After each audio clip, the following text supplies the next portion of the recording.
আল্লাহকে তুই ভালোবাসিস? কেন বাসবো না, অবশ্যই ভালোবাসি। আল্লাহকে কি তোর বয়ফ্রেন্ডের মতো ভালোবাসিস? বয়ফ্রেন্ডের মতো কেন ভালোবাসবো? না মানে তোর ফেসবুক অ্যাক্টিভিটি তো তাই বলে। মানে ঠিক বুঝলাম না। অ্যাকচুয়ালি তোর না তোদের মতো মেয়েদের ফেসবুক প্রোফাইলে ঢুকলেই দেখা যায় কভার পিকচারে কোরআনের ছবি, কিন্তু তুই কোরআন পড়তে পারিস না। প্রোফাইল পিকচারে মক্কা শরীফের ছবি, কিন্তু তুই যেটা আপলোড করার যোগ্যতাই রাখিস না। এখানে যোগ্যতার কি হলো? অনেক কিছু। তোর ফিচার ফটোতে 5 ওয়াক্ত নামাজের ফায়দার কথা, কিন্তু তুই 1 ওয়াক্ত পড়িস না।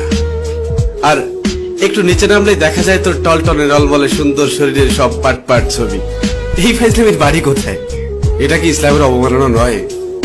দেখ, তোর মুখে কি আল্লাহর নামটা মানায়? তাহলে আমি কার নাম নিব? আমি মুসলিম, আমি তো আল্লাহ নামই নিব। না, তুই বা তোরা মুসলিম না।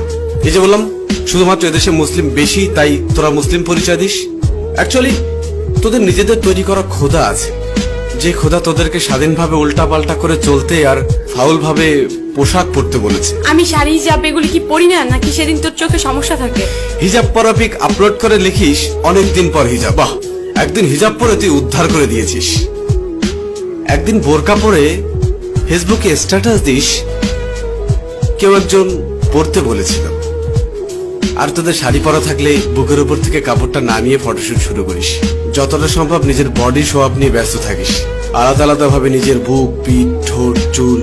আর তোর মুখের দিকটা ছবিতে ঠিক মতো আসুক আর না আসুক, বুকের মাপটা ঠিকই আসে। এটা কি আল্লাহকে অপমান করা নয়? তুই নিজেকে নিজের স্বাধীনতার আদলে শরীরকে প্রোডাক্ট বানিয়ে ফেলেছিস।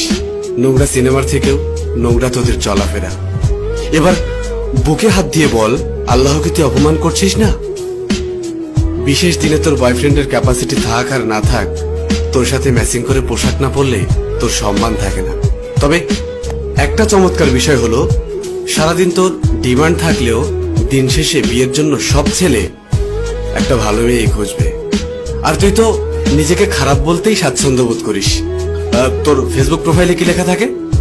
I M a bad girl with lot of bad habits. এটা কি ইসলামকে অপমান করা নয়? যার লাইফে যাবি তার লাইফটা তো পুরা